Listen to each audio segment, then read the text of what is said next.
What is going on, everyone? It's Ultimate Spy 53 here, and welcome to another episode of Reviewed number 137. And today, I'm going to be reviewing the movie Pinocchio.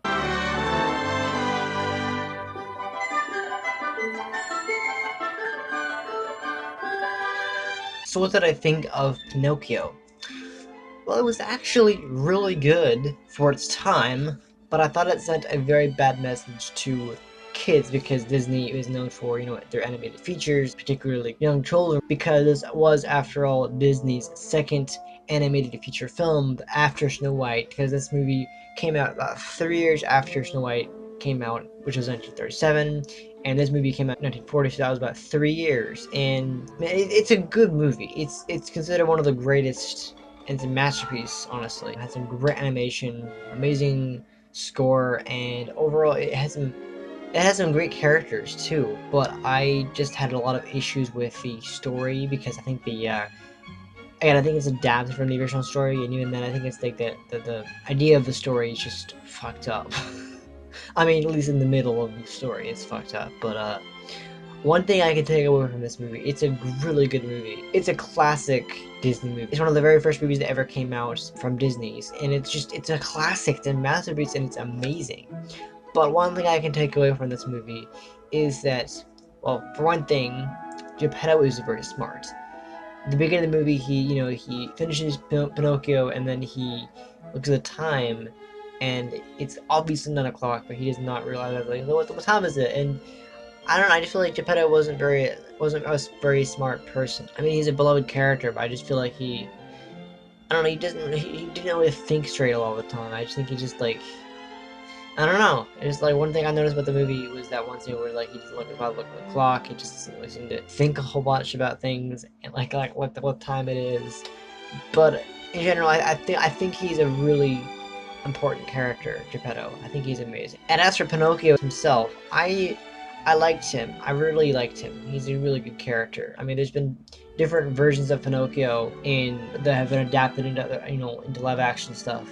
But this is a classic. This is a classic. And I'm reviewing it because I wanted to get this out of the way. And I knew that I hadn't reviewed it yet because it's just an old movie. And again, reviewed it as a show where I like to review movies both old and new.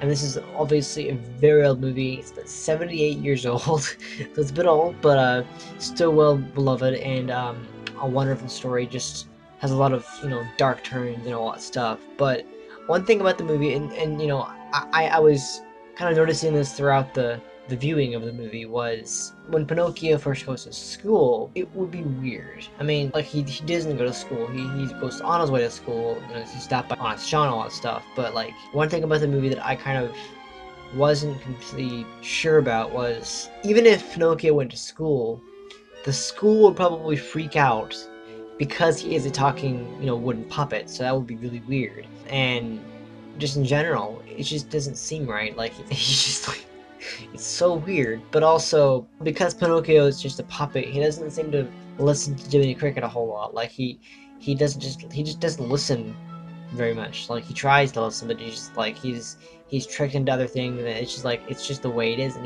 because he doesn't have a brain. He just doesn't have a brain, because it's just the way it is. So Pinocchio itself, he's, as a character, he's learning about how to be a good boy. He wants to be a real boy. That's the whole story of it. But the stuff he does, it's tough for him to really, follow directions and really do, especially with Jiminy Cricket being his conscience and all that stuff. And weirdly enough, the first time he gets tricked by Honest John, he also has his cap, he's mute. But when he first gets tricked by Honest John, he goes to the theater, and he automatically knows how to sing and dance when he's in the puppet show by the puppet master. And it's just like, it's the weirdest thing ever. It's like, suddenly he automatically knows how to do everything like that. He's a natural born actor, apparently. Like, he just automatically knows how to do that. And I found that weird. Like, he just comes to life, and suddenly he's able to do this stuff, being tricked by an animal, and it's weird, I wasn't really, I don't know, I was confused about that part. I mean, plus, Honest John, because he's an animal fox, he seems to be able to talk to the coachman, the guy who's in charge of Pleasure Island, all that stuff. And he's human, obviously. So it's like, why would an anamorphic fox be able to talk to a human like that without them freaking out too? Like, seriously, like, you have, Pinocchio go to school. If he did go to school, they would probably freak out because he's talking with a puppet.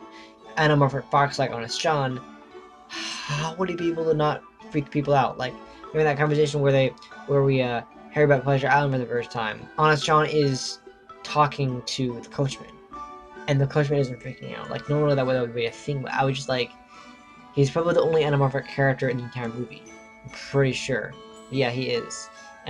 Of course, his cat friend is really more like a mute, so he doesn't really talk except like a hiccup. But that's basically it.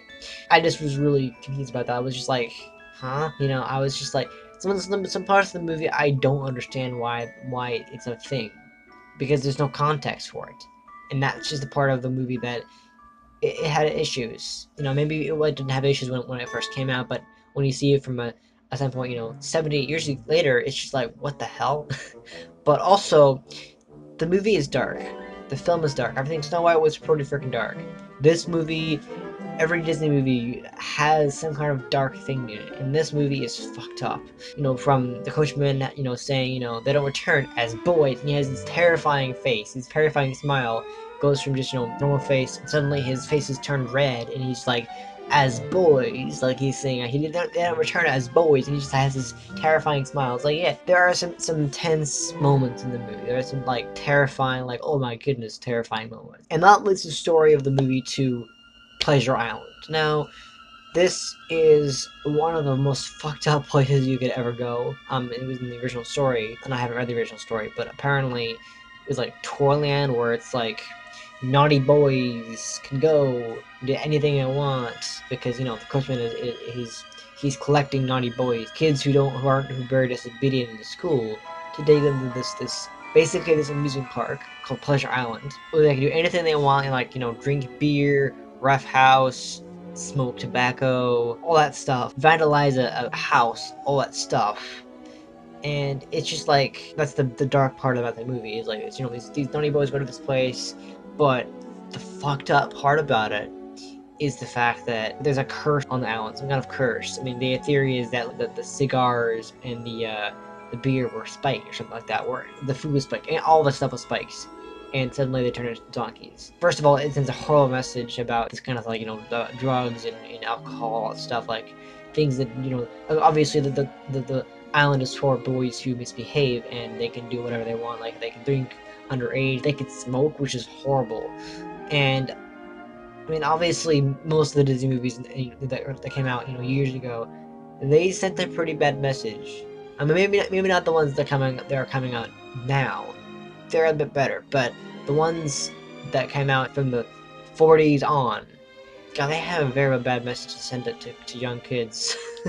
Obviously, like smoking and drinking, like, good grief, what would they do that? That's horrible. But the reality of the island, Pleasure Island, was, and this is kind of like where it goes dark and just horrible, and like, oh my god, kind of thing, is that because of the curse on the island, the trap, the idea is that they all have all this fun, and then they turn into donkeys. And it's like insane. It's like, oh my god, how could that even happen? Apparently, if you look close enough while the carriage is being pulled over to Pleasure Island, you can see donkeys pulling it, and those are theories that those are actually bad boys who were turned into donkeys after going to Pleasure Island before the story of the movie actually happened.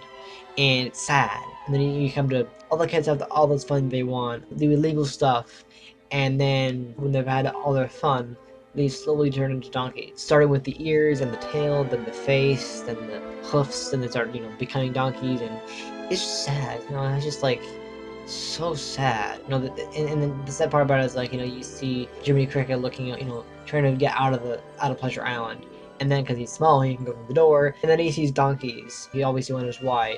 Yeah, it turns out that donkeys are being sold as slave labor, which is awful. I don't even know where that story came from. The idea of that story, it wasn't Disney who made the story. He just adapted it. Probably whoever wrote the story has a pretty fucked up mind. But the idea is that they turn into donkeys, and then there's all the slave labor, and then some of them who can't talk, they're just stuck like that, and that's horrible. It's just like, oh my goodness. But the interesting thing about Pinocchio is that he only grows donkey ears in the tail, and that's probably because he's in his puppet nature. Like he doesn't have physically have the ability to do that. You know, when he's smoking or he's drinking, it's like it's he's a puppet. How can he do all that stuff? He's a puppet come to life. But it's even then, it's like he has all these things that a real boy can do, like drink and smoke and all that stuff. But it's horrible still, and I think the reason why, well, one of the reasons why he didn't turn all the way to donkey is because he escaped the island before it took full effect, but also because he's a puppet. Because he's a wooden puppet, literally. That's the way it is. The only reason he came to Pleasure Island in the first place is because he was tricked. Honestly, someone thought he needed a vacation kind of thing, that's the story of it. But overall, I think Pleasure Island is a very fucked up place. If I was to ever go there, I would decline because it's horrible. And you don't know what actually happens in the movie. It's like, oh my god, it's horrible. It really is. It's a terrible, terrible place to go to. I would never go there. But that's just one of the original stories. It's just like a lot of these stories that are adapted in Disney movies are terrible, and they're just like, in terms of the dark stuff, it gets pretty fucked up. Pretty spooky and pretty just like, oh my goodness gracious. And I think that's one of the reasons why that particular scene where Pinocchio's friend basically turns into a donkey, that's like terrifying. It's like, it shows you what it's like to actually be in that situation. It's like, oh my god, he's turning into a donkey, he doesn't realize it. And it's like, oh my goodness, it is insane. I think it's literally insane. It's like, wow, who would have thought kind of thing. And that's just like it shows you that that you can't have everything on because you have to pay for it eventually. Like that's what the customer said, you gotta pay for it. Now you have all your fun, now you gotta pay for it, kind of thing. And that just sucks. And one thing about this movie that I found, and there was actually a continuity error that I found in this movie, a big one actually. I mean, the early Disney films you can't really tell, but I found one. It's after Geppetto, leaves his home to go looking for Pinocchio. He leaves his kitten, his fish, food they can't even eat the food that they are presented that they want to, and then you have Pinocchio and Jiminy Cricket come back from Pleasure Island after narrowly escaping their demise, their terrible demise of being turning into a donkey kind of thing. And Geppetto is missing. He's like the whole house is just empty, and there's no explanation. I mean, there's like, oh, he went searching for Pinocchio, but the last time we saw him, after looking for Pinocchio, he left his kitten and his fish behind. And so the only other way this plot would have matched up is if he had gone home first and then had it out of his kitten and fish. Because otherwise this makes no sense. There's no continuity. There's like a big continuity error. Like, yeah, apparently according to the Wikipedia page, he took them. I went to try to rescue him from Pleasure Island. Apparently he found out about Pleasure Island. I don't know how he did, but apparently he did. And apparently according to the Wikipedia page he did. And then he decides to go, rescue him, attempt to at least, and doesn't go so well because he gets bit in the whale. But that was just the one continuity error that I found. It was like, what the hell? It made no sense at all. But again, this is like 1940, so it's like not everything's gonna make sense. Just like a little continuity error that they could have fixed, but I guess again, it was 1940, they didn't know better. But just one of the things about the movie that I found to be like, huh, weird, confusing kind of thing. And one of the things that was really weird, actually two things that were really, well, one of them was just like weird, and like another one was like, okay. So the first one was when Jiminy Cricket, he gets in a bubble. Obviously he's a cricket, I guess he can breathe underwater, talk underwater. But when he gets in a bubble and then like he gets his head inside, water starts leaking through, and he acts like he's about to drown. But it's like, why would he do that when he's already underwater? It makes no sense. I just thought that was a really weird thing about the movie that I was like, what the hell? And of course, obviously Pinocchio can breathe underwater because he's not real. He's a wooden puppet. He's not. He just happens to be coming to life, all that stuff. So, and the other scene that I found really interesting and very bizarre because it kind of basically showed us the idea of what just happened in the story. There's seahorses in the underwater scene, and they literally have the fur and color of a donkey. They're not donkeys, they're just, I call them, I guess, like donkey seahorses because they literally have like donkey-ish stuff on them. They look like donkeys, but they're seahorses, which is so weird. Like, I guess that's the idea, is like, oh, they're, guess what just happened? We just witnessed, a terrifying occurrence of boys becoming donkeys, and it's terrifying, especially, especially Pinocchio's friend, where he just he slowly transforms into a donkey, and then he literally becomes a donkey. Like that's him. That's what happens to him, and then Pinocchio is the last survivor, basically. And I guess Pleasure Island breeds out after that. I don't know. Beats me what happens, but that was something I found very strange and also interesting at the same time. And one more thing I wanted to mention about this movie before I wrap it up here is, so I mentioned in Narnia 3 how King Caspian, in that movie, he was, using a British accent. But the point was that the Wikipedia page listed King Caspian and that daughter of whatever, that beautiful woman in the movie that comes to them, listing them as, the love interest. In this movie, it's the same situation where it's listing the Blue Fairy as Jiminy Cricket's love interest. No, there is no connection. I mean, yeah, maybe Jiminy Cricket kind of floats with her a little bit. Like, I mean, obviously he does because he gets all red face or like that. But there's no connection. Like, there's no. I don't understand that. Like, she smiles at him. She like smiles very, that like that. She smiles at him, and then he becomes red face and all that stuff. And we can tell that he likes her a lot, but there's no connection. There's no way that can be a love interest. No. I think they really need to get the idea of what a love interest is. Obviously, movies don't really know what love interests are, so they clearly hold that wrong. So that was just one thing about this movie that I really kind of felt like, okay, weird, whatever. But overall, I thought this movie was brilliant. It's a masterpiece, honestly, but it has so many just wrongness to it. From Pleasure Island, mainly Pleasure Island, but also just the way Pinocchio behaved and all that stuff, and also the villain wins. The main villain of the story he's like the puppet master, and he's the first like bad thing that Pinocchio comes across, where he traps him in the cage and he doesn't let him out. He's gonna trap him into firewood kind of stuff. He basically steals Pinocchio. Just want them to go home kind of thing, and he's the villain of the story essentially. Coachman could be another villain, I guess, but the main villain was the Italian man, and he got away with it. He got away with it all. He totally got away with it. He wasn't stopped.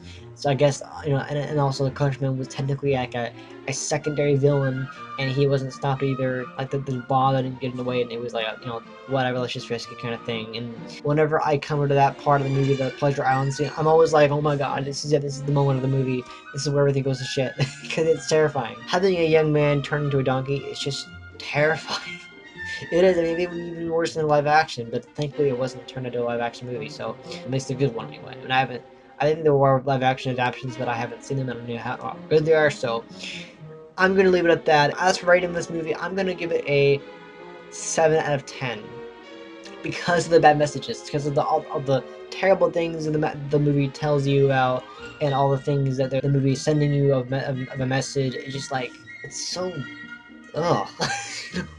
It's hard to explain. I didn't enjoy that aspect of it, but in general, I love the animation style, the art, I love the soundtrack, I love the story, at least the good stuff of the story, and not the bad stuff, not the terrible message stuff. But in general, I really think this movie is a classic. It's a classic, and it was released multiple times, obviously. Of course, at the end of the movie, Pinocchio becomes a real boy, and it's fantastic.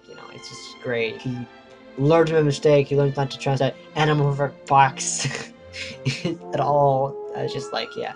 But anyway, thank you guys so much for watching this episode of Reviewed. I hope you enjoyed it. If you did, please hit the like button. I really do appreciate your support.